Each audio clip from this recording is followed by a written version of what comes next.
Welcome back to the HLG podcast, episode number 7. I'm Brian G, aka Grow Mouse, and I'm joined with Steve Johnson, the CEO of Horticulture Lighting Group. How's it going, Steve? Not too bad. How about yourself? Doing good, man. It's been a hot minute, and I mean, you've been traveling a lot. I've been traveling a lot and stuff. We have a sponsor for this episode. This episode is sponsored by Cutting Edge Solutions at cuttingedgesolutions.com. This is a nutrient company that I've been using for about 2 years now, and you've probably walked by their bottles in the hydro store for the last 20 years. I know I have.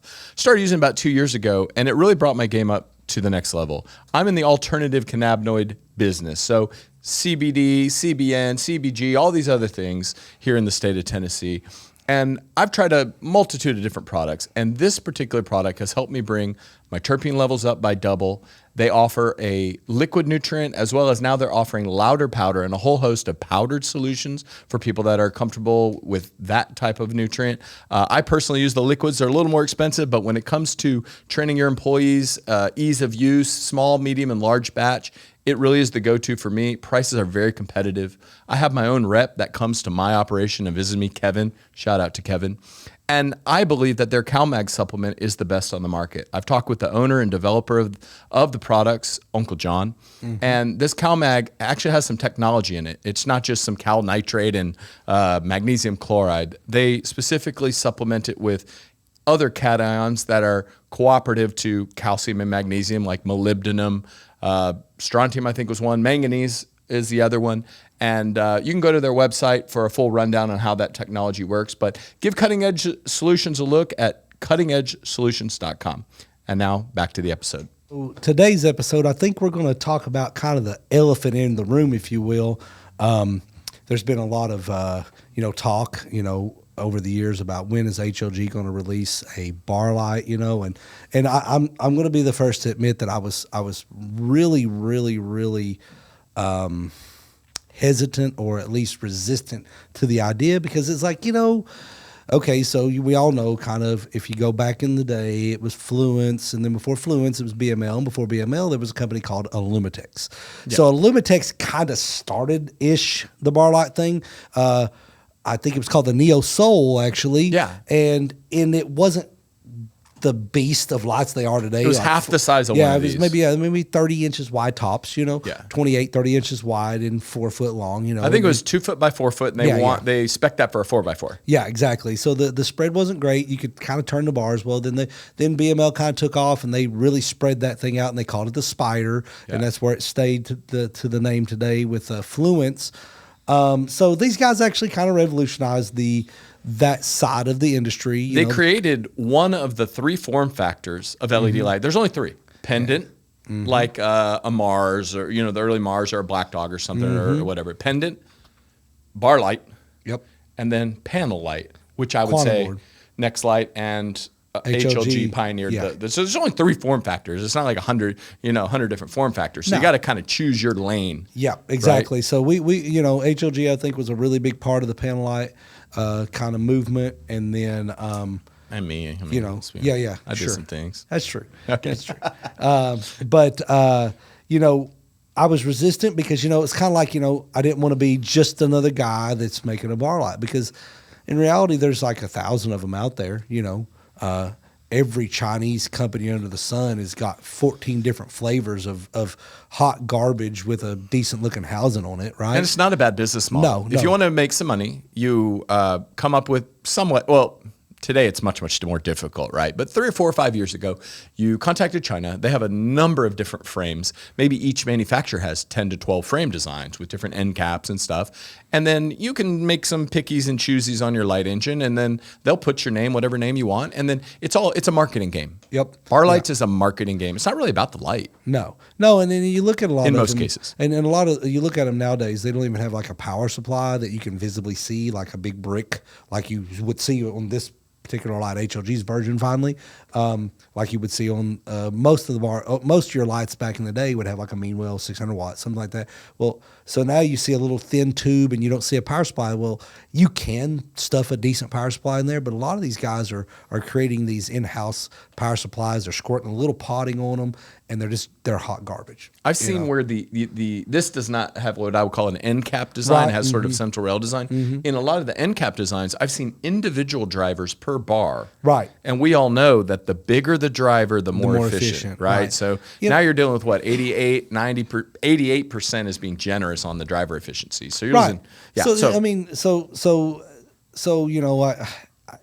as the vertical farming thing really took off, and it's been around a little bit, but I wasn't sold on it, and I kind of am not, but I'm warming up to it more now because so there's a couple things I don't like about vertical growing. When you get it, you get, especially in the cannabis industry, you get employees. At least I'm a forward thinker, so you start getting employees that are working in a cannabis grow, and it's very rare that someone that works in a cannabis grow doesn't smoke cannabis. Okay, we know that it's pretty rare. Well, you start getting people up off the ground, and I'm thinking about, okay, this guy probably smokes cannabis during his breaks and at lunch. That's one of the appeals. I mean, Yes. I don't drug test at my operation. Right. And that's maybe why they'll work for what they'll work for in that environment, Right. because they don't want to go down to some factory where you got to be drug that's tested. what I'm saying. So I've got this grower that's just say he's a general laborer, and he's kind of probably a little high, and he's now 16 feet off the ground.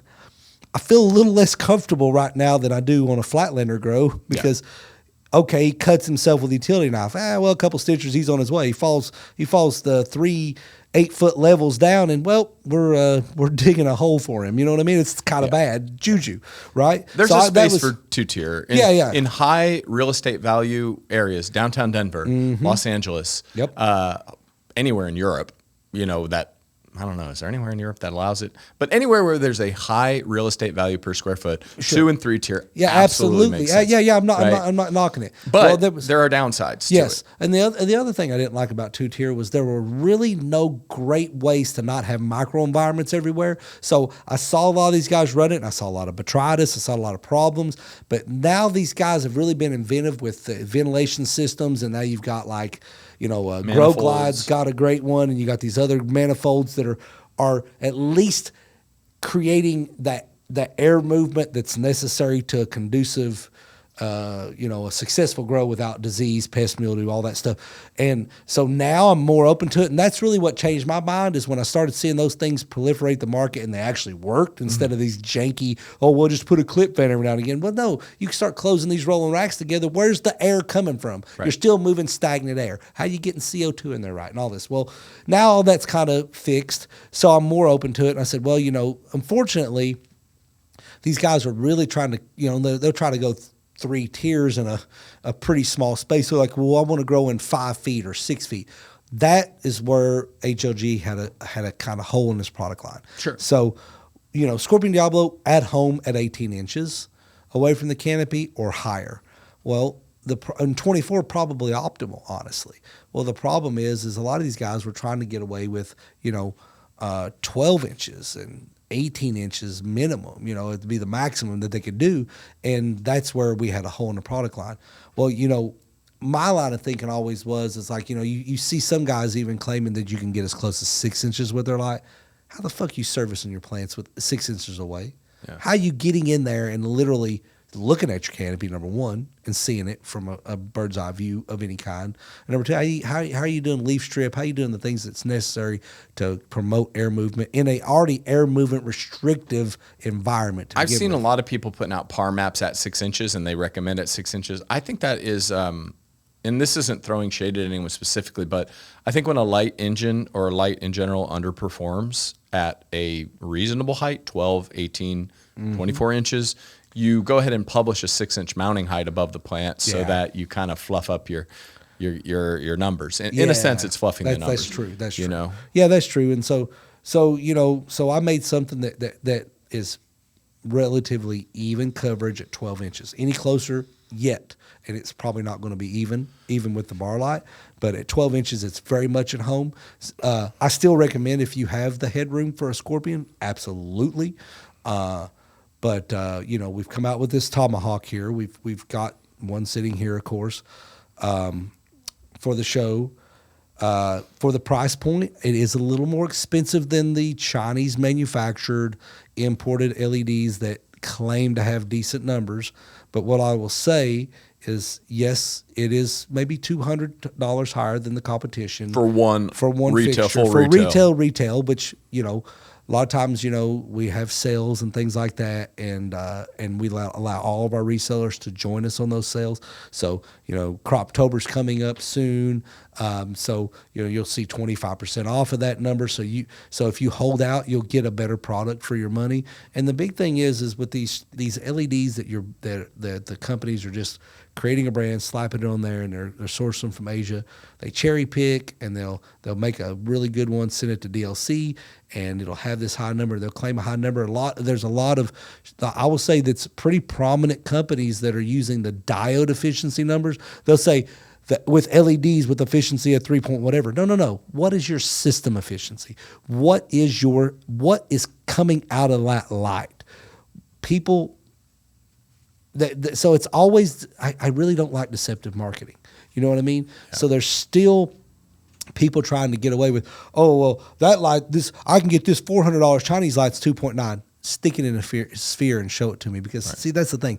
I live this world, and if you can build a light for $400 that hits 2.9 micromoles per joule, I'll kiss your ass, because I want to see it.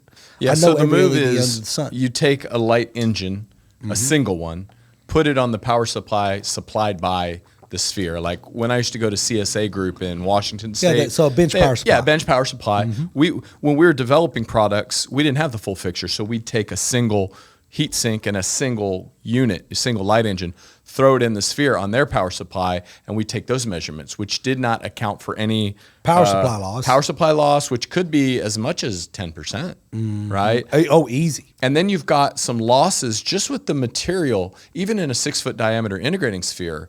If you've got any amount of aluminum or any other material, that's obfuscating the reflection of the photons, right? So you put the smallest thing possible.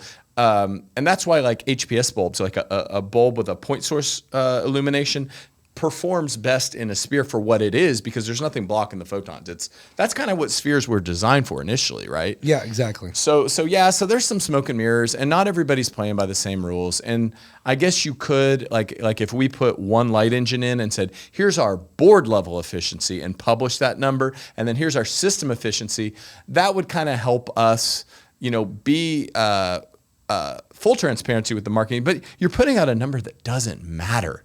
Who cares what the board efficiency is? The plants don't see board efficiency. They see full system efficiency, right? And then that doesn't even take into account the reflectors, which I felt like a year or two ago, there was very little room for innovation. And we've talked about optics and stuff before. Optics are a net loss for system efficiency, right? You have transmittance losses. You have keeping the optics clean. They do protect it, and waterproof it and stuff. But I think the reflector is a nice efficiency gain. And I think not efficiency gain, light delivery gain. Yeah. So and one of our retailers did a review of the light, and he was talking about that there's not a lot of people using reflectors. Maybe there's a Chinese company that did, but what people have to understand about reflectors, and I'm kind of going to give away the secret here, but what people have to understand about reflectors is let's say you take the old 650R that we sold, right, the square light, and you put a reflector around that outside edge, or even the Scorpion, and you just put that reflector outside edge.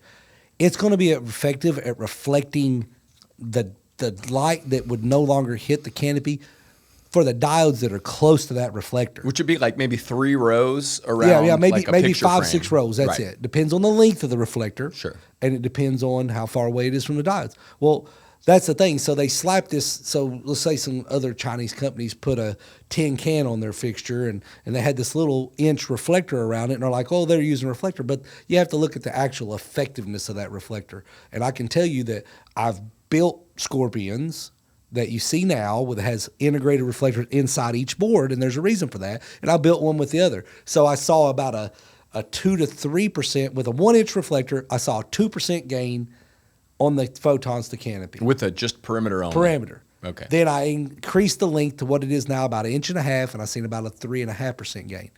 Then I added all the reflectors to every board, and then I seen a 15% gain. Yeah. There's the difference. So when you see this fixture in its design, it's not that we've put a reflector just to say I have a reflector. These are very functional reflectors. Yeah, Very 100% functional. of these, like in the instances you described, instance one with the perimeter, maybe 10 to 20% of the diodes interact with the reflector, Yeah, the rest maybe. don't, Yeah. right? Extend the length of the reflector, now you've got 25% interactivity. The current Scorpion Diablo for sale with the individual reflectors, now you're dealing with what, 40, 50% Yeah, diode? because it's on the sides, on the outside edges too. I mean, you've Right. got a lot of reflector. And this light, here- I would argue, has 100%. Well, at least interact- 85. 85 Yeah, to 90. 85. I could see the reds are in the center here. So the reds have domes though, so they're not really utilizing the reflectors much anyway, Right. because you already have focusing optics. But the whites, when you measure the distance, it's you can look at that angle, and where I say 85% is there's no end cap. Sure. Which HLG is kind of where we got our grassroots is DIY land. So we have end caps that you can 3D print. So any of you guys out there that are interested and you've bought one, and I think we're going to put it on the website. If it isn't already there, I'll go ahead and make sure there's download. Like a file? We have a 3D file that you can print a really cool end cap that actually says HLG, and it really dresses the light up. You do different colors and Yeah, stuff. do all kinds of colors. And it'd be things like mostly that. decorative, And- maybe a 0.5%. yeah, it's not going to make that much difference on Yeah. the actual performance because I couldn't measure much difference, but it's pretty decorative if you wanted it. I'd do it. I I got two 3D printers. Everybody has a 3D printer now. Yeah. You get one for $200. Ender That's what I'm 3. saying. That's cool. Yeah, so we'll offer that, but that's one of the reasons that this light stands out. So when you look at system efficiency for the price, it's a true real world 2.85 micromoles per joule. That's not a number to scoff at because you look at. I will tell you this: there's a company or two that claim 3 micromoles per joule. I've put them in a sphere, and it isn't so, and they're reputable name brand companies, and that one shocked me. That's now when I first came down here and started working with you, I was amazed by the attic at HLG. It has every light from every manufacturer up in its box. Yeah, that's you it. buy every light. And Yeah, send we it to buy the them. sphere. I send them. Full retail as an anonymous person. An anonymous person. I don't talk about what I see Yeah.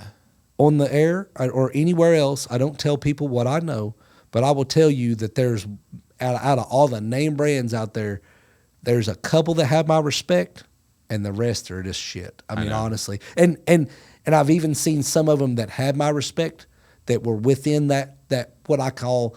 So when you read a data sheet, and this is something that say maybe a detractor of ours from Canada or wherever tried to throw shade at some point, but every data sheet will tell you on Samsung's particularly it'll say plus or minus 7%. Okay. Plus or minus, that's a fairly wide large margin. Yeah, right. I'd say plus or Now, minus 3% is kind of standard. And that is about where you'll find the variation in our fixtures is 2 to 3%.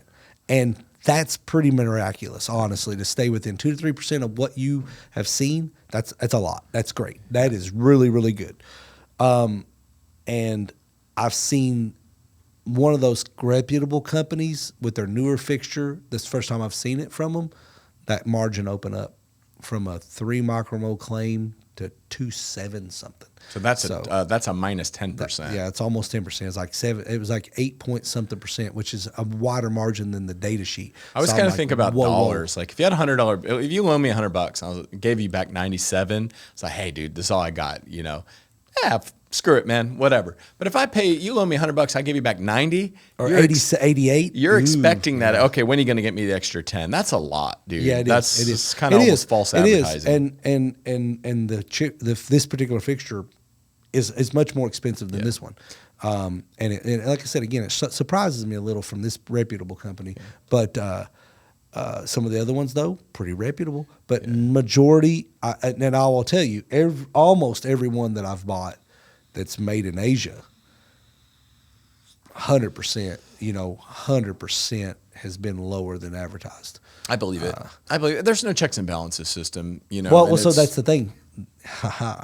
So DLC has raised their prices with this new DLC standard that's coming out. DLC is the Design Likes Consortium, Right. So what and these they're guys essential to getting your light rebated. rebated for And so commercial growth. anything when you see a DLC rating, it was really easy. You could either self-submit or you could send in the fixture and it would test it. And they would just post it. Well, they've been privy now to a lot of shenanigans, if you will, of these Asian companies sending in a cherry-picked fixture. And in one instance, I saw a DLC rating of 2.9. I stuck it in the sphere. It was 2.3.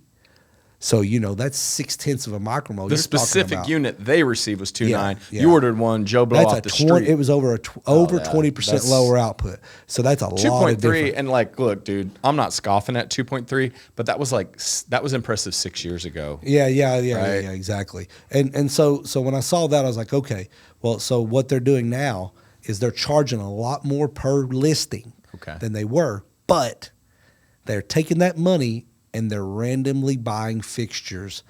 And if you get caught within that margin of error, I don't know what the margin of error is right now, but if you're definitely kind of doing the old swap-a-roo from LED X to LED Y and saving a bunch of money and it don't sphere out like you said, they pull your listing, which is absolutely the correct thing to do. That's and catastrophic. honestly, I think that there has to be some kind of legal ramifications at some point, because you got to think about if you're a municipality and you're giving out these rebates. Let's say Excel Energy, for instance, is a big one. And just so everybody's clear, with all the EVs and EV mandates, EV cars that are coming online, the infrastructure just doesn't exist for this much power.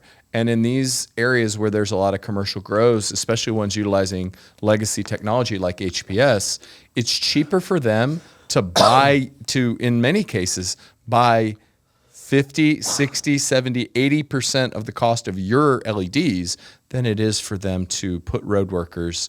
I mean, they'd have to be building new power plants. We're talking about billions of dollars. So a few million in rebates or tens of millions is a drop in the bucket. So that's why. Right. It is. Rebates is huge. It is huge. And it's the right step. And not just for growers in our industry. It's necessary so that people with Teslas and Taycans and everything else. Everything. We're a more and more power hungry society as you go. You can get more energy efficient, but when every toddler's got a phone that's got to be charged every day, it adds up. Yeah. It does. It's like, oh, look, Daddy, TikTok, you're 3. How the hell do you even know how to turn that thing on? Whatever. But anyway, long story short, I think that at some point there needs to be legal ramification, because these guys are cramming this stuff out here and they're claiming X, and these companies are expecting you to save without a loss of yield. Okay, that's the whole point, because growers at the end of the day give a shit about how much their yield is, because that's their paycheck. Sure. So what's happening is they'll say, oh, 2.9 micromoles per joule, they DLC it that way, and then they get a 2.3 fixture, whatever. Growers totally not happy with the results. This municipality handed all this money. They switched back to their old lighting. Now, and then they throw those things in a trash can, or they sell them on eBay for 10 cents a piece, or whatever the hell it is.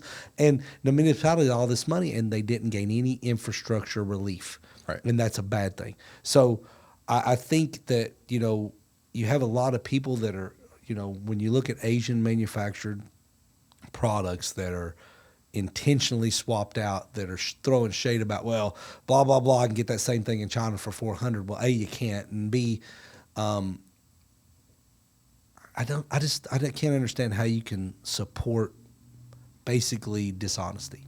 Yeah, no, I commend the Design Light Consortium for taking this next step, and they've been a real player for a while now, and with the rebates, they're obviously essential, right? And now with this new thing where they're taking upon themselves to purchase the light off the street and get that's a real world sampling. It's like going into Home Depot and buying a tool versus some tool review that you see on YouTube where the manufacturer sent one to the reviewer, right? It's more crowdsourced, it's more honest. But, I don't have any problem with being a home grower that's 1 to 4 lights or even 10 lights.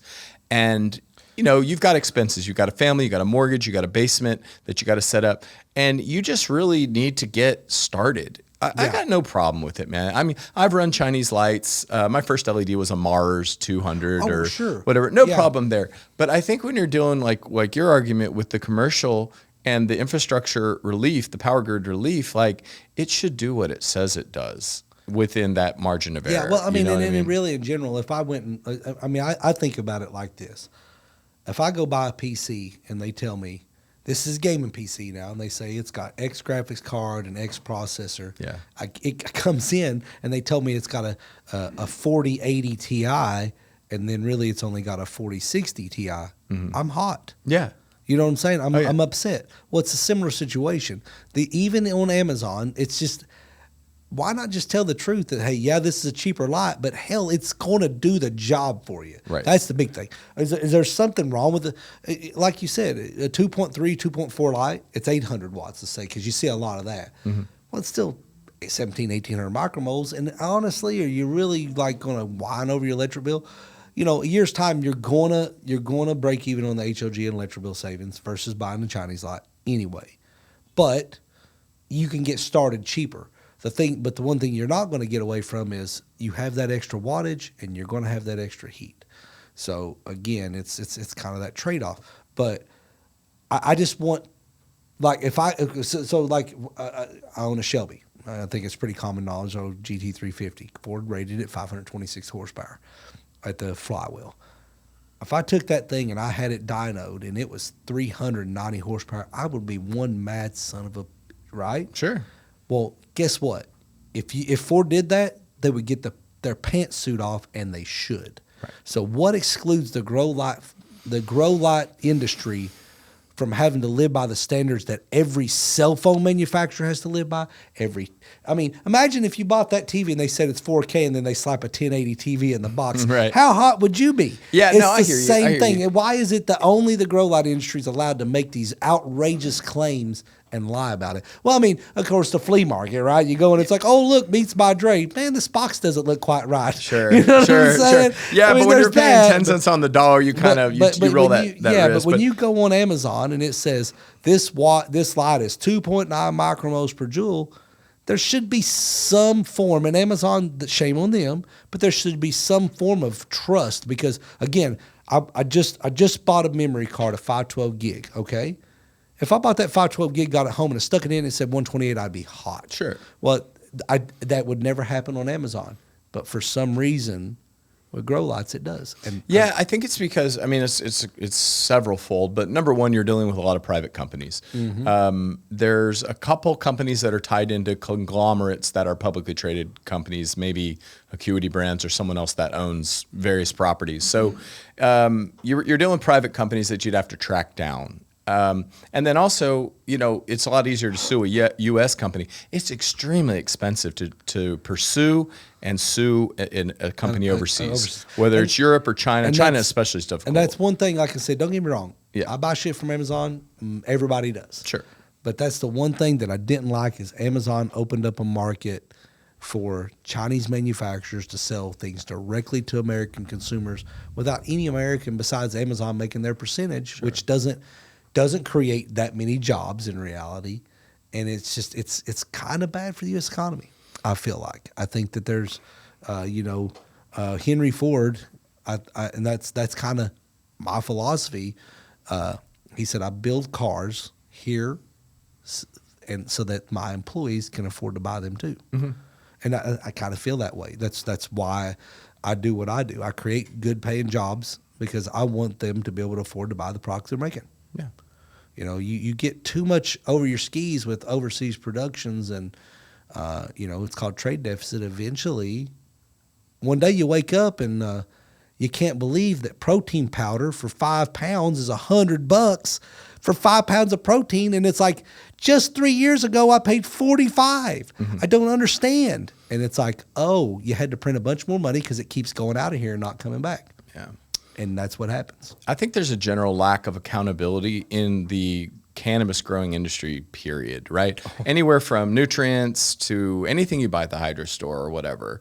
And even like some of the big, like Hawthorne came and gobbled everybody up, right? These private brands. Whereas previously that private brand could choose to take care of you. If you had a bad batch of nudes, you call them, and a lot of times they take care of you. But I think lately, especially these last 3 years, there's just not that much accountability. I had a major, I don't want to name the brand, but I had a major brand that you would know, RO filter, and it took me over 1 year to get a warranty claim executed on it through Hawthorne, and it's just this accountability thing, but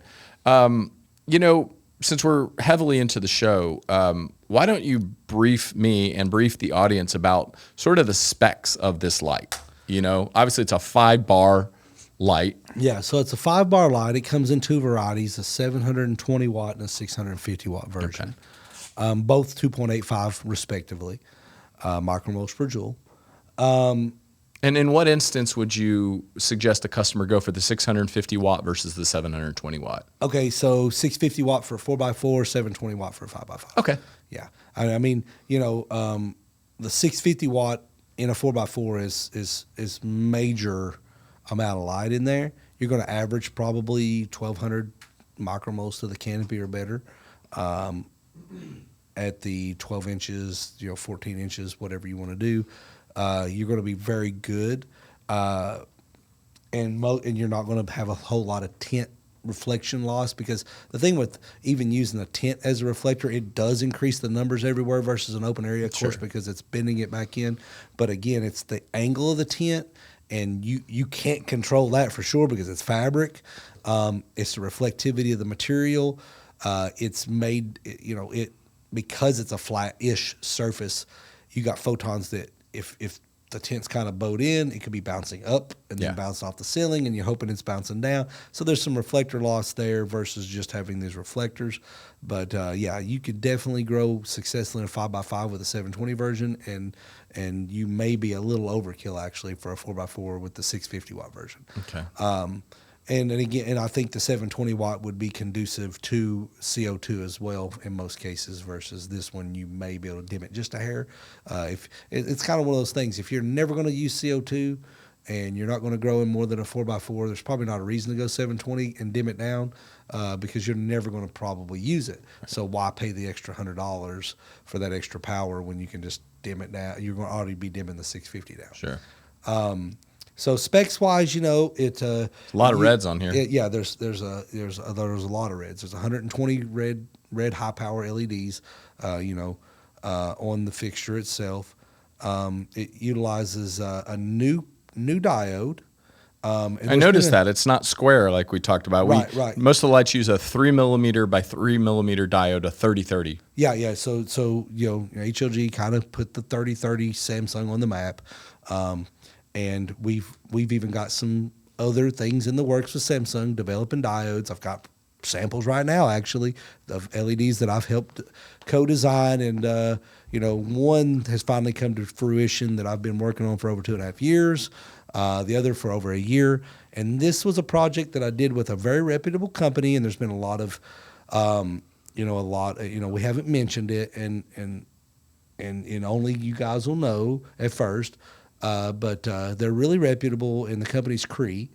And Cree makes first diode I ever used. Cree. Yeah. So Cree makes some really good products. I'll put them right there quality-wise with Samsung. You got a few. So, when you look for a quality LED, Samsung isn't synonymous with just quality. It's the output that makes the difference, and the cost for that output. Cost, output, thermal management, the whole exactly, package. Yeah. So, you've got like... let's say Nichia, for instance. You take their top-of-the-line diode. They're very proud of them, but it'll compete with a Samsung. Yeah. But it's going to compete, but it's going to cost you 40% more. And in this market, there's not a lot of people that's going to pay it. It's just not going to happen, not on this retail market. Well, then you got Lumilids. Lumilids has a 3535, which is quite a little bit bigger, and it doesn't quite compete with a Samsung, but it's not a bad diode at all. They also have 3030s, and they have 2835s. So there's a lot of misconception out there with 2835. Now, I will throw shade at 2835. Most companies are using 2835. Samsung's 2835, it's not worth using. And I'll tell you why. I mean, they have this new Pro version. I haven't looked a whole lot into it. I think the LM80 data is okay. But so I think we brought this up in the Samsung episode. What the 3030 is what we call a flip chip or an epi down. That means that the electrical connection to the die stack is direct to the diode to the footprint of the LED and to the board, and there's no wires running up to the epi up, which is your high power reds, and almost every other LED under the sun is epi up. So you have two little bond wires that run up from the chip base and they hook onto the stack of this diode inside there.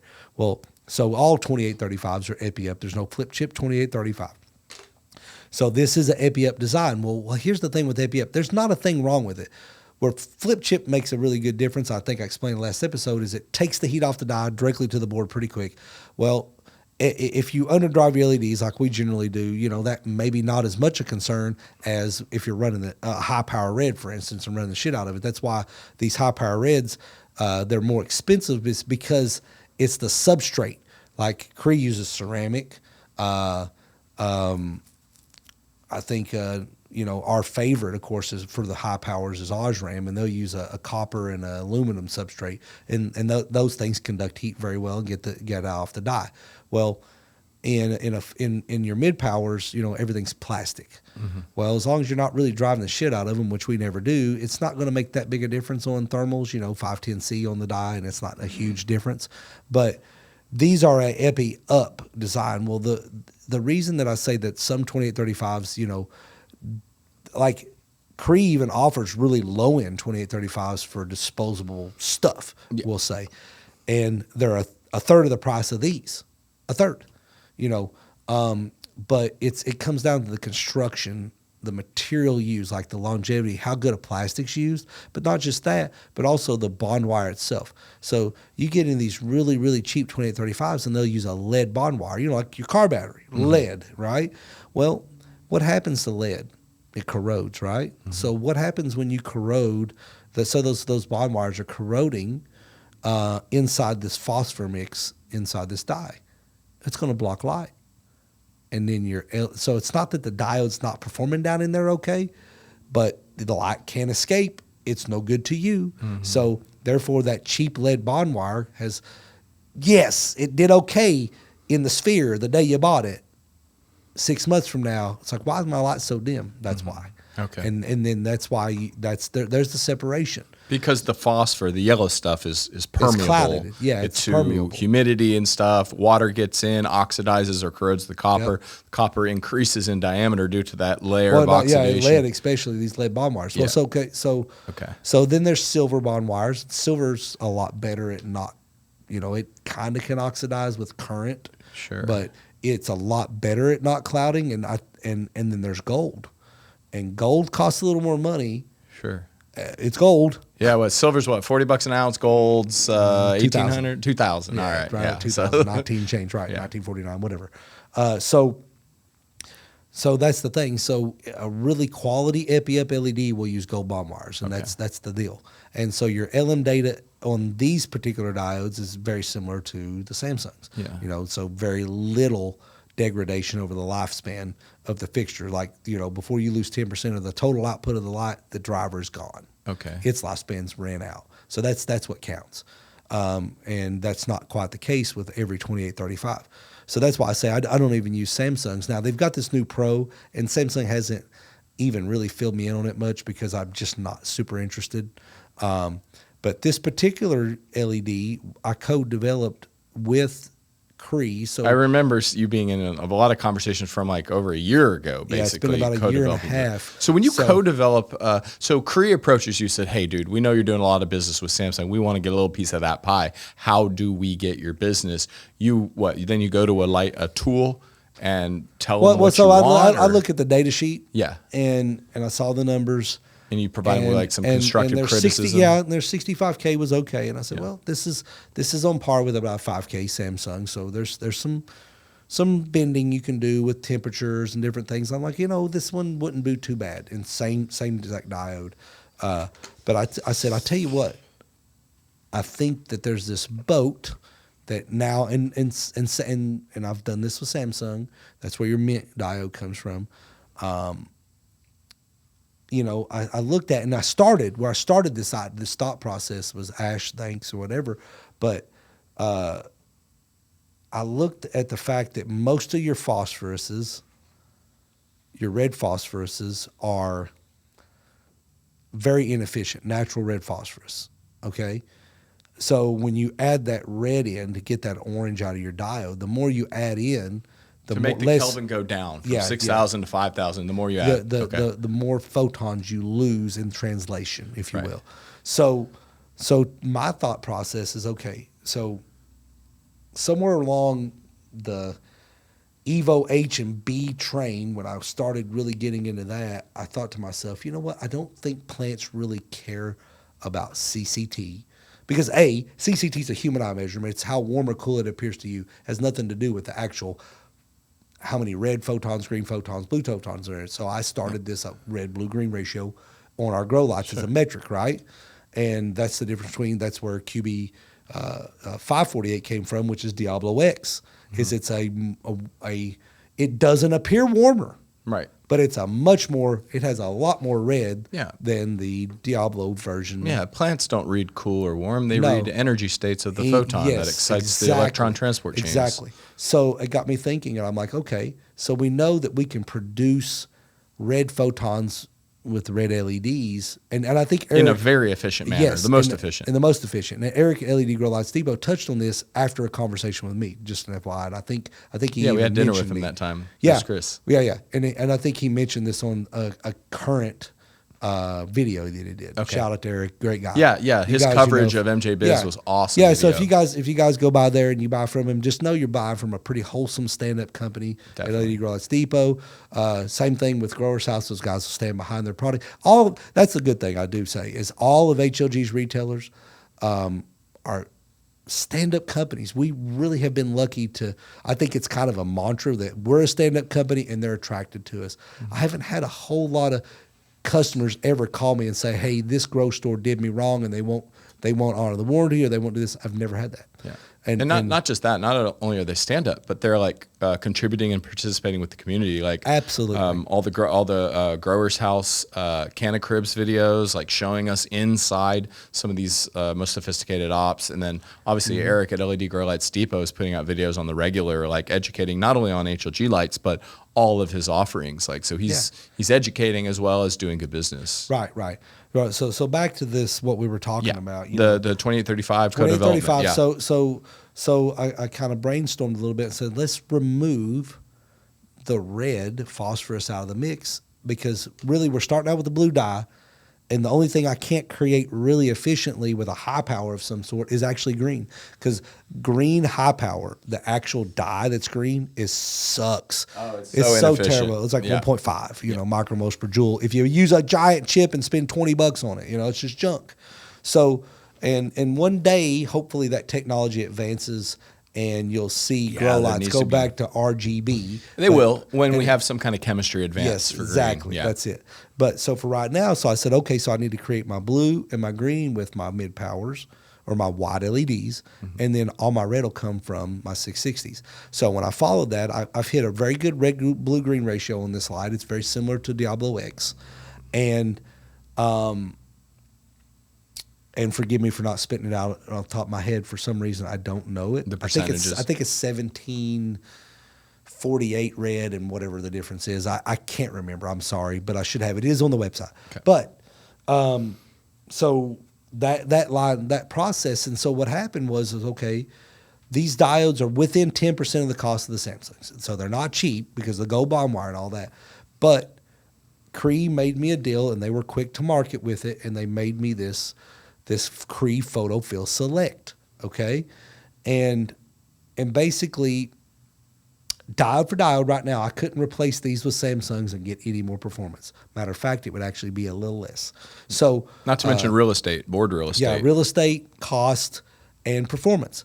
The great thing about these is when Cree created these diodes, I said, okay, I want it like the lumilids that I used to use, and they're made basically in the same factory. So they have a really high ESD protection, which means you're not going to scuff your feet on the carpet and touch your light and harm them. Electrostatic discharge. Yeah. So very ESD resistant. They have Zener diodes in them. This is all cost added stuff. The cheap diodes that some of these companies are using from Asia, 2835s, they don't have any of these protections. That's why they're just not very good fixtures. Right. But gold bond wires, high quality material. And with that, these And a things Zener can, diode just takes that little jolt when you Yes. touch, and it'll absorb that. It just kind of stops it. It's a diode. Yeah. It doesn't allow current to flow backwards, Gotcha. so it can't damage the LED. Well, so what happens is these things actually are rated to 450 milliamps.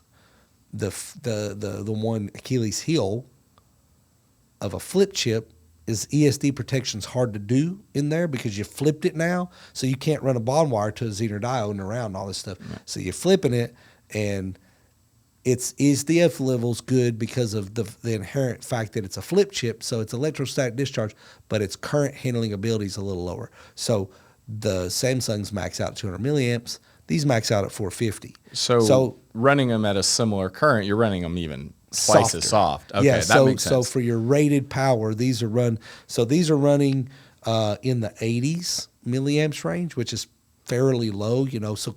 So Diablo X, you're in the 60, about 60, 58 to 60. And regular Diablo, you're at about 65. These are running about 80. Okay. So you're really in a good sweet spot for efficiency still. Very much 1/5 of the maximum current or less. Okay. Yeah. So we're still super underdriving. So and to put it into percentages, at 6570 on a Samsung diode, you'd be around the 30%. 30%. Running at 30%, and then here you're running at like 20. 20. Okay, yeah. Yeah, so you're definitely not overdriving the LED at all. You're very comfortable temperatures, and the lifespan, the LM80 data at 80 is incredible. Like I said, you'll lose about 4 or 5% output by the time the driver's rated warranty of 100,000 hours is gone. Okay. So it's like shit. And the great part too, is that's the light engine. So so basically light engine, and I'm noticing a little bit of a geometry difference with the reflectors, or yeah. So one of the things that set me apart, not just the reflector design, but also variable reflectors. So if you pay attention to most power maps on almost all your bar lights, or any light as far as that goes, you always have a center hot spot. Yeah, it looks like dropping a pebble into any body of water. It radiates out. Hotter here, less out here. Every light on the market. Well, just because you have inherent overlap, okay? Sure. Your diodes are overlapping. Well, so what we did here was it's not a lot, but it's some. So what we did was we ran the reflector really wide to allow a lot more of the light to spread on the center one. And then we actually took the 2 bars from the center, which would be the center of each half. Okay. And we made it to where it pushes the light down and out. And this one's symmetrical in the middle. This is a little bit of a more open angle on this side. To allow the light to go out towards the edges, because that's always going to be your darker spot. And then and push the light out, and then the outside 2 reflectors have the steepest, because I don't want it going into or away from off the rack. Right. So you bring this in this way so that it doesn't contribute to the center hotspot.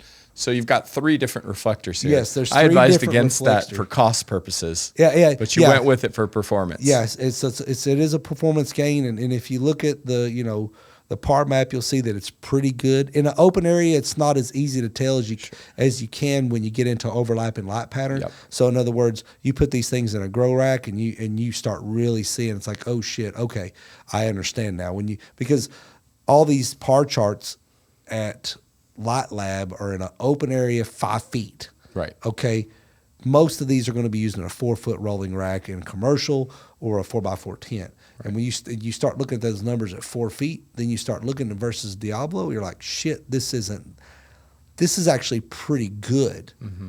And then you look at the cost. Like I said, you take this fixture and you look at its total cost, and you say, okay, $899 retail. I'll wait till it's on sale. I'm going to be in the 600s, maybe even 500s. Right, at quantity or something. Okay, so yeah, 600s at quantity, but then also say 25% off. What's 1/4 of $900? So it's $450. It's $225. Mm-hmm. So you're at $899. Now you're down to $670. Yeah, so you're right in that competitive with the imports. That's what I'm saying. So as long as you wait till you're going to sell, you're going to get a superior light in every way. for around the same price as what the Chinese manufactured guys that are slapping a label on there are doing. Yeah. But you're getting, in honesty, probably 0.4 of a micromole per joule, which is about, what is that, 20% more light per watt. So so if you just wait on a sale, you can get 20% more light per watt for the same price. Nice. But we have to support those sale times and only have them certain times because, again, our margins, because we build these things in America, it does cost me more than building them in Asia. And I have to support my local mom and pops. Mm-hmm. I have to give them some margin because here's the thing, they have overhead. Amazon's got a warehouse and they pay some schlub until he about falls over and dies sweating to death, and they're packing boxes all day, $14 an hour, get back to work, whatever. You know what I'm saying? It's just reality. With Amazon, if you're buying a one-off light and you buy it from Amazon, you've got a good warranty protection there because within 30 days, which most grow lights don't fail in 30 days, even the bad ones. They fail at 10 months, 12 months, 18 months. To year mark, something like that. So you're kind of outside of the warranty. So now you're in an ethical situation. Do you go back to Amazon, buy a new one, return the old one in that box and kind of be a scumbag, or, buy it from somewhere that actually has a warranty? A 5-year warranty. 5-year warranty, yeah. I think warranty is a big deal now. I get so much stuff off of Amazon and it fails. I buy things at Amazon. I buy things at Best Buy right now, and I buy a lot of stuff for the company, but then also personally. Sure. I bought that Geek Squad protection to where everything gets the extended warranty. Yeah. And because that's how much I was buying extended warranty. I buy a laptop, I buy it. Yeah. I bought our graphics design lady. She's a great gal. You'll have to meet her one day. We'll get her on the show. She's quite the trip. Great gal. And it was like $300 for her, because she's an Apple. She's a crapple. I'm sorry, I'm aggravating. But she loves Apple. Yeah. And it's $300 extra for her warranty. And sure enough, we took it. And sure enough, something happened to the screen, and I was like, "Shit!" Yeah. So glad I paid $300 for that warranty. Yeah. Well, that's the situation. Well, you get your 5-year warranty, so that's kind of rolled into the price, if you will. At my old company, we used to do like you did on a smaller scale. We would buy other people's lights anonymously and bring them in, not to rip them off, but just for R&D purposes. And I'm not going to say the name, but it's a major name that you would know, Pioneer in bar lights. And they brought out a revolutionary design that folded in half for shipping, the first people to do that. We bought the light, ran it, not even in a grow, just in a tent for testing, taking power measurements and stuff. And a short string of maybe 12 to 14 diodes went out within like the first couple weeks, just testing it. Yeah. It took us over 3 months and 14 to 15 emails to where they would even be willing to send us a return label to ship the light back. And then it was an additional maybe 5 weeks to get it. So call it 4 months. And that's in a U.S. company. So that's what I always really, even from the outside looking in with HLG, is like you almost do too much to take care of people. I do. It costs the company a lot of money, but like it does. You take care of people with these lights. Yeah, and so and we'll also talk about some since the launch of the light. There's been a couple negative comments. Yeah, I've seen a little bit of stuff on the light about I will say what they would call just they just don't feel like it's the design or the the metal. One guy said that these look like a Rubbermaid shelving thing. Yeah, no, so these are bent aluminum that are bent in a break. They're lasered out, bent in a break. PIM sets are pressed in, then they're powder coated in the United States. There's nothing, no Rubbermaid, whatever. This design folds in half into itself, but it's not like everybody else's. It folds backwards, and when you see, you'll understand exactly what the deal is, why it's designed the way it is. This housing costs me 30% more than I can buy one of those nice folding housings from Asia for that you see. I can just buy them for 30% less than this. But we talked about it. We brought in a bunch of those Chinese housings. They all were problematic in so many ways. Yes. Either A, they looked like everything, right? There was no market differentiation. They were off-brand. And honestly, the thermals on those lights were very unimpressive. And I'll tell you why. Most of the lights, bar lights in the market, are some level of Chinese extrusion. And that's where they take a plug of aluminum, run it through a die, and you've got some geometry such that if you chopped it like a a cake, each piece, would have like different holes and profile in it. And what I noticed was that in these extrusions, you have the light mounting surface, which is flat.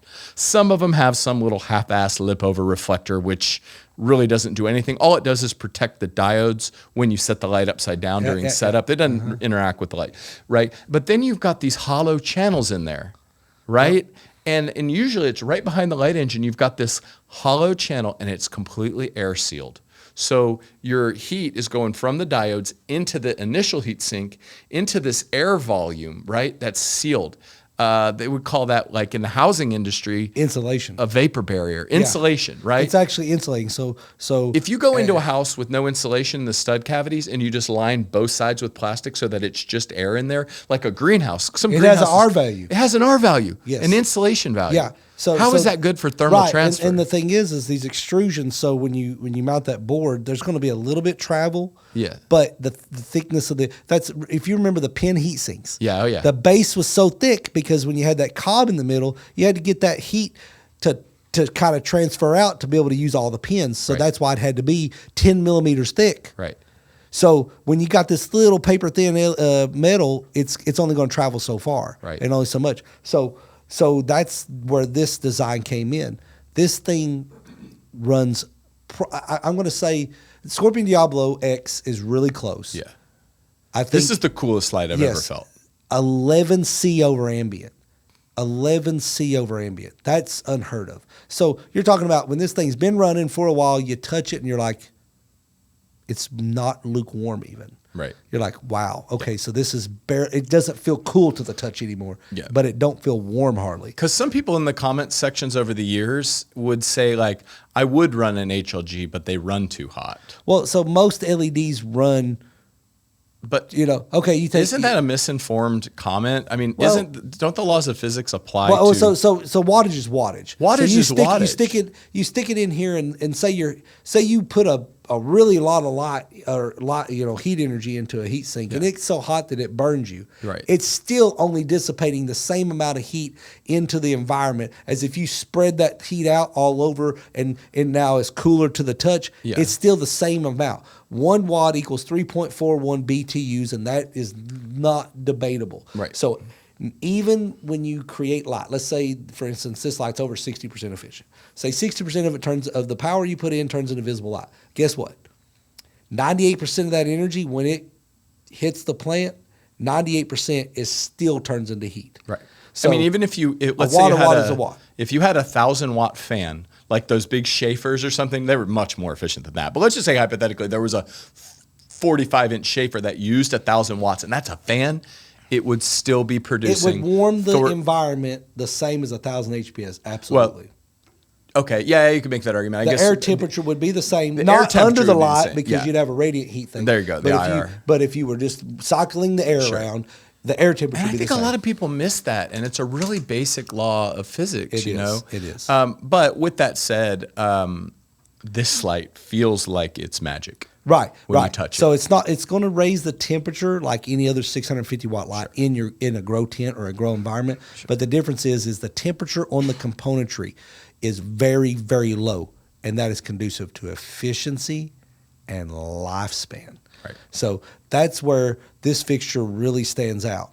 Yes, and the other thing, so you take this fixture and you remote mount the driver, which is possible. Yeah, I see that. You've got the quick disconnect. Yeah, we sell a 10-foot long extension to where you can mount this outside of your grow environment if you'd like to keep that 5% of heat, 6%. That's about the drop on efficiency for a good power supply versus 12 or 14 from an inbound one. Sure. But anyway, the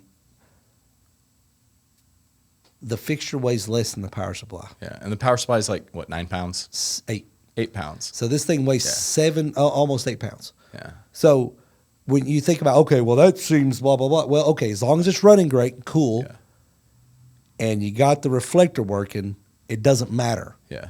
But what does matter is when you hang this thing in that $99 Amazon tent you bought, and then you go and hang your fan, and you go hang that big 10-inch filter, whatever it is you're hanging in there, that carbon filter, and you start hanging all your ancillary stuff off your tent, it looks like, is it going to survive? Is those plastic corners going to break? Yeah. Well, when you stick a 40-pound grow light in there, you might.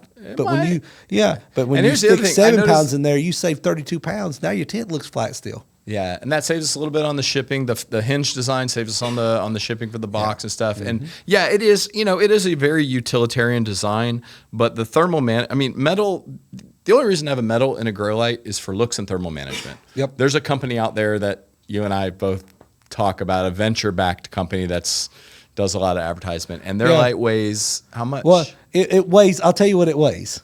It weighs 9 times more than what it can produce in a single grow, which is 10 pounds a lot. Okay, fair enough. Fair enough. so it weighs 9 times more than what it produces in a single turn, 90 which pounds, is 90 pounds. Yeah, 80, yeah. And it's a beautiful fixture. It's a beautiful fixture. It's over-engineered from hell and back. And you're talking to the guy that, kind of made a name for himself on YouTube, me, powder coat and shit, and doing the anodized screws. I built that one light for a guy that I never saw it again. I did a giveaway. I don't know if you remember this, but I did a carbon fiber frame. Took like 20 hours to build the frame, and then powder coated, and then I cut individual die cut little pieces of acrylic for decorative and stuff. And it was a great light, but it's just for looks. I think the industry's evolved to the point where grow lights are tools. You want, well, it should be. And it should be. And you want the money. So if as a manufacturer, we have to hit a certain price point to be competitive, right? So we could have taken $100 out of the diodes and made it thicker, more metal or whatever, right? But we put the money into the diodes, into the light engine, into the driver, into this beautiful molded harness, one-piece harness here. And that's all you need. And when you have it, I imagine most of the people that buy these are going to be for racks.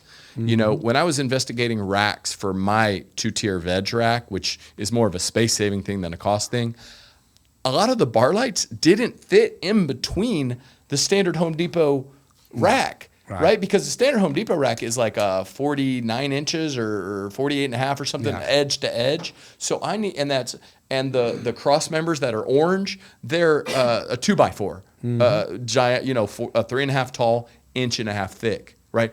I want this light to cram up under there, dude. I want that 3.5 inches. And most of these bar lights are like 47 inches long. They hang out to the edge. I want this thing tucks up under. Right.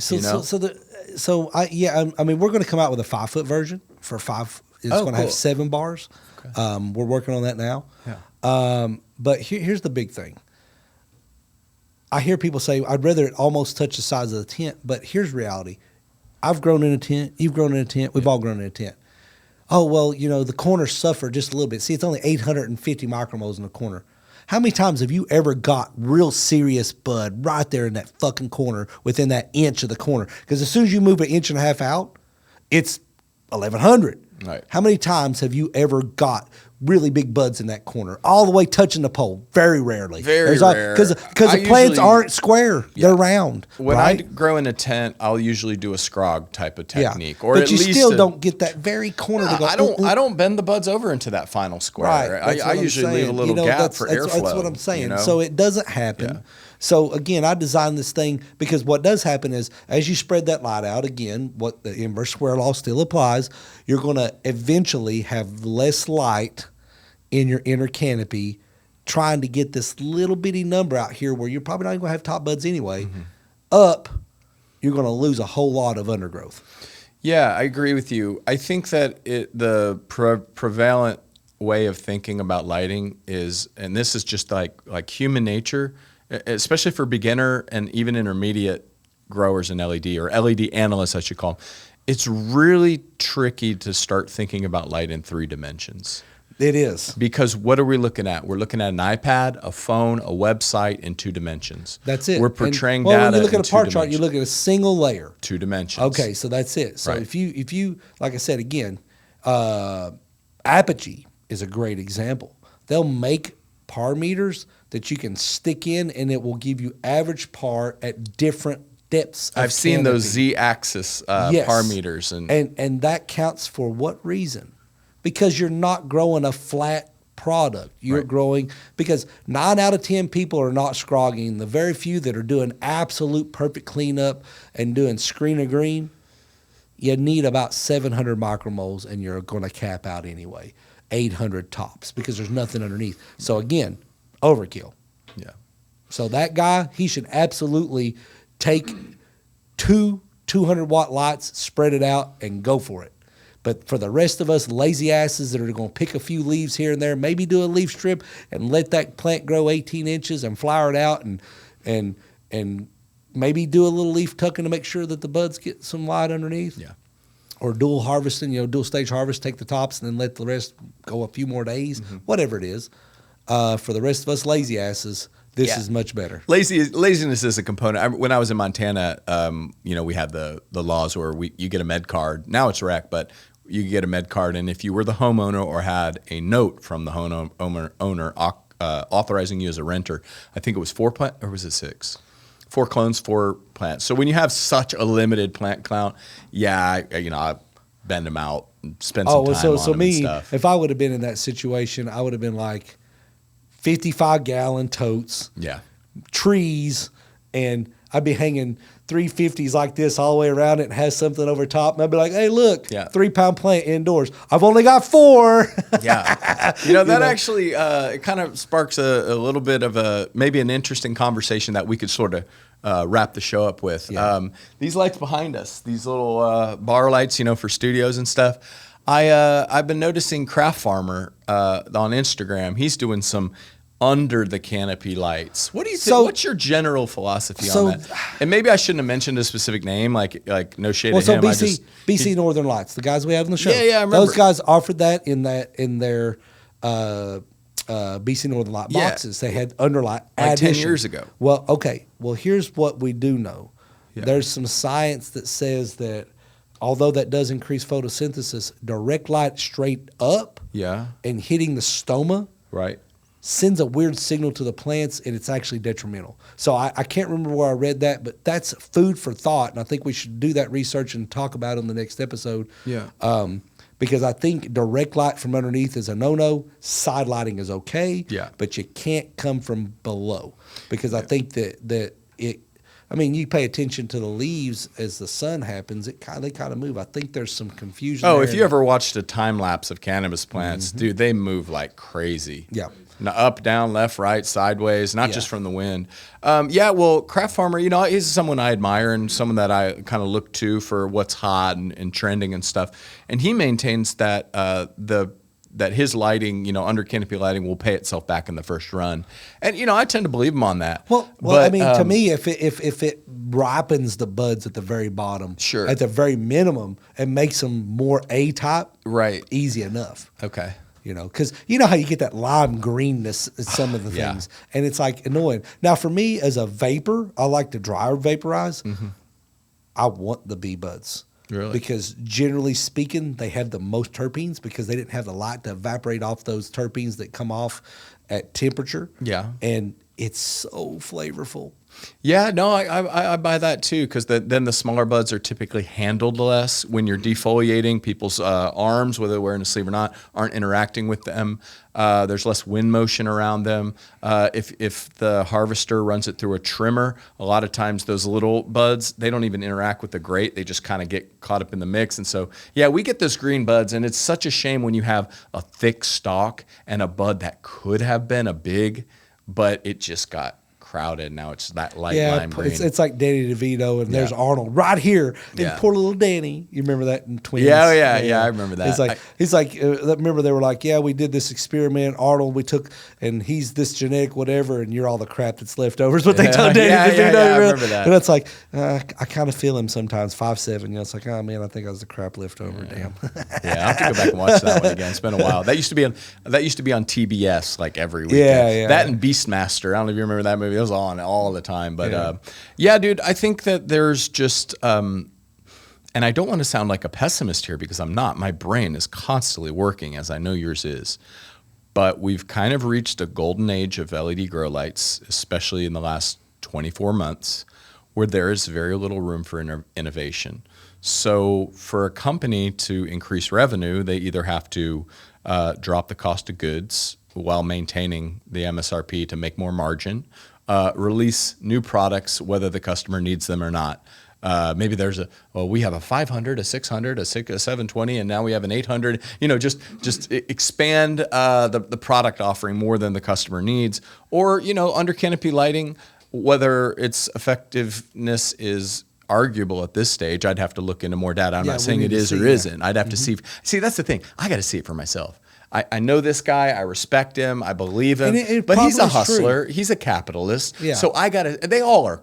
Everybody. We're capitalists. We're all hustlers, right? Mm-hmm. So you gotta either trust somebody or you gotta see it for yourself. And I'm the kind of guy with my knowledge level. I absolutely 100% need to buy those nutrients, try them myself. Buy that under canopy lighting, try it myself, because I'm the only one I trust to take my data and also.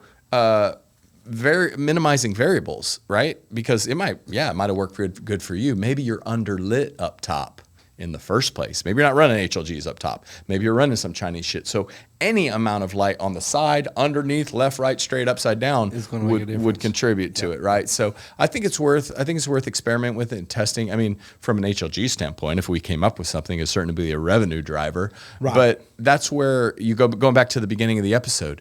Your ethos, the company mission statement has been clear from day one. It's never changed.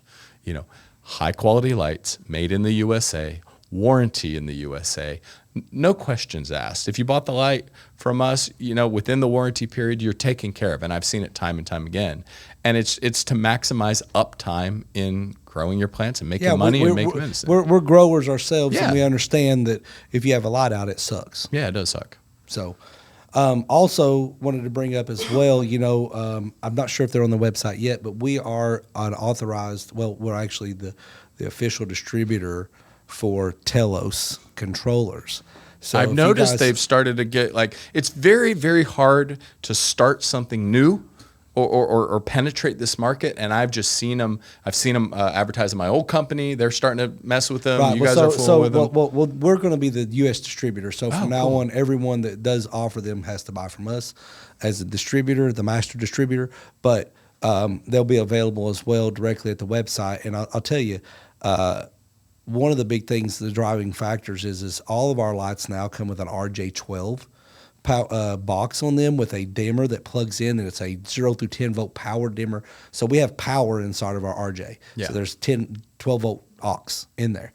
So basically, you'll be able to plug the Telos in, and it turns on automatically. You don't have to run a separate power cord to it. That's brilliant, dude. Because a lot of the RJ ports, whether it's 11, 12, 14, whatever, it's communication only. Yes, ours has power. Yeah. So the one caveat to that is you can only use RJ11 cables to jump between the lights so that you're not hooking each power supply's aux to each other. Oh, yeah. But if you do buy a quantity of lights from us, we do sell the RJ cables. They're like $1 or something a piece, RJ11. But just to know, and it's on the top of the box, RJ11 only. Right. So it will power the dimmer, it will power the Telos, but then you use RJ11, which are the cheapest cables of all, to jump between the lights so it doesn't interfere with the function of the power supply. If you do use RJ12, what you'll notice is the lights don't like it and they turn off. And then you'll say, okay, I need an RJ11. Because this driver's supplying 12 volts, this driver's supplying 12 volts. And it gets confused. And it turns off. But so you use the RJ11, and you can still daisy chain, run Troll Master, run whatever you want. But the great thing with the Telos is you can run 50 lights off this thing, and its retail price is, I think, $179, $169, something like that. It'll be on the website. It's very reasonable priced. You hook it to your Bluetooth, and you can set sunrise, sunset, set your scheduling, and actually set it. Our lights are in there. So when you go in that app, you don't adjust it 10, 20, 30%. You adjust it PPFD. So you pick Scorpion Diablo X, and you say, I want 900 PPFD, and it knows what percentage to turn to and turns there. Oh, that's brilliant. So they've got a library in their app with all our data. Oh, that's brilliant. I love that. So for the price point, if you're only needing to control lighting, this is kind of the cat's meow. And ease of installation. Yeah, you plug it into the first light, yeah, and then you just daisy chain. Boom. And they work well. They work well. And it's Bluetooth controlled. It's kind of cool. Yeah. And so you can do that. Also, We are also Grow Flux. We offer the Grow Flux option, and you can do two options there. You can do totally wireless on each individual light, and then hook to the gateway. The good thing about the Grow Flux is you can control your lighting from away, and then also they have their environmental sensor that also hooks to the same gateway. So you'll see CO2, VPD, humidity, and temperature. Okay, so you can set some parameters to cut your lights off if it gets too warm, but also you can look at it and say, okay, I see that apparently my dehumidifiers have failed, and you can remotely control your lights. Or say maybe it's stuck wide open and it's overheating the room, or the air conditioner's broke. And the really good thing is if you have a camera that you can look at, like a Ring or something, and you see that your plants are wilting because maybe your pump didn't come on, something happened, and your watering event didn't happen that you needed to happen, and you look and see your plants are wilting, you can go on there on the Grow Flux app and say, lights off right now. That would have been, dude. I had a breaker blow. So we have a 400 amp service at my op. So we've got the AM room and the PM room, right? And they share a central box. So his lights are on from noon to midnight, and in my room, my lights are on midnight to noon. And when those suckers overlap, which can just be drifting on a controller, like I love Trollmaster or whatever, but the Trollmaster timer can drift like 4 minutes. And when those overlap, it threw the breaker. And I was completely in the dark, and I didn't know it, couldn't do anything, couldn't manipulate the lights, nothing. So it would have been kind of nice to know that to have some kind of alert or something through the controller that says, hey, this light came on or whatever. Give me a push notification. I would have said, oh, both are on at the same time? Oh, holy crap. So one thing to do, of course, do 11:45, right? 11 hours and 45 minutes on, 12:15 off. Yeah. And that's kind of yeah, I should do that. There's no reason why I shouldn't be doing that. No, right. And I kind of had this conversation with my other grow company where our electrician had an oh shit moment. He was like, look, I don't know what's going on. We're having this problem. And he's like, I separated, and we had mechanical timers in the breaker boxes, right? Oh God, the little push pin ones? No, the big mechanical ones. Oh, the big metal ones? Yeah. And he's like, I left a 10-minute gap between when this one comes on and it goes off and this one comes on. I said, shit, man, all the lights are running for 10 fucking minutes. He's like, no, I left a gap. And I had to draw a fucking pie chart. And I'm like, look, bro, if you got a gap here, do you see you got two halves of a pie? If you take it and you go like this, what happens down here? Yeah. He goes, oh, shit. Yeah. And they just about melded the fucking power off the side of the building. I'm like, damn it, bro, because this was like 400 fucking lights, Shit. And I can't judge that, man, because there's something about my brain just gets screwy sometimes when I'm dealing with the irrigation or light timing, especially when it's midnight is in between them. And, but yeah, okay, that's, oh God, I'm so stupid. Oh, yeah. But luckily we caught it after a couple days of that, and it was a 10-minute deal. Yeah. And I'm sure that breaker took a beating. So I think we ended up replacing the main breaker. Yeah. But point being is like, 12:12 is not in stone. 11 hours, 45 minutes, 12:15. I know it's not, right? Like there's people that run 10:14, 11:13, whatever. And that's like, I know that. I've talked about that. But something, I think it just, when you've been doing this a long time and you just get it drilled in your head that like something makes me feel like it has to be 12:12, dude. It's got to be 12:12. And it's totally illogical, but anyway. Well, Steve, it's been a heck of an episode, man. Thank you for filling everybody in on the merits of the Tomahawk and why it's built the way it's built, and how all the resources are going into light engine performance. It's a tool. It's utilitarian. We've needed a light for a long time that can comfortably fit in these racks and make people comfortable buying it in the racks. And I can't wait to grow with it myself. I've got a rack set up, so I'm going to need 4 of them pretty soon. And I will tell you, we've showed it at a couple trade shows, and seeing it in person, I can tell you that every person that saw it in person and cranked it up, they couldn't believe it, and they were sold. I take photos under this light. The color is just perfect. It's so bright. It's so bright. You just can't imagine. Like I said, I think Eric did a pretty good job at LED Growth Depot doing the review. We sent him the 720 watt now, so he's actually going to check it out, as well as we're sending off Migro's unit, so he'll be doing a review on it soon enough. And I'm not confident that it'll be the most efficient bar line in the market. It probably will be, but it's going to be in the top 2 or 3. Yeah. And the difference is the competitors that it may be really on par with are several $100s higher per unit. And this is several $100s lower than our highest level offering, right? Absolutely. So this is not a flagship product for us, but it performs at a flagship level. So on my gross test, I think what we were at 2.87 on Scorpion Diablo X. I don't remember. I think it's 2.87 micromoles per ppf per watt to the canopy. Mm-hmm. Was 2.87, which is the record right now. This one will be close to 2. It'll be over 2.75. It'll probably be over 2.8 actually. Okay. So it's going to be really close. Within 5 or 6%. Yeah, within 5%, and price point wise, amazing. Awesome. Awesome, man. Okay, well, it's been a great episode, and we'll definitely be back. We'll probably start doing some remote guests soon. We've actually set up a system to where we can have some remote guests, and we've actually got a couple grower friends of mine from Michigan that will probably come on sometime in August. Cool. These guys will be here to film in August, and we'll definitely have to get Wolverine back on. He's been, he's very enthusiastic and ready to talk shop again. So we'll get him back on the show, and then we'll actually start bringing on some really heavy hitters. I know Migro is interested in joining. When Eric comes in from LED Glass Depot, definitely want to have him on because his knowledge base is really good, and he's just an interesting guy all around to talk to. And again, like I said, we do this whole show. We get a few views, but the big thing is it's because we enjoy talking shop and educating people. And heck, you never know where we'll delve off to and what new information we'll learn. Yeah, absolutely. Awesome, man. All right. Well, we'll see you next time. Yep. And thanks, everybody, for watching. Thanks. See you soon.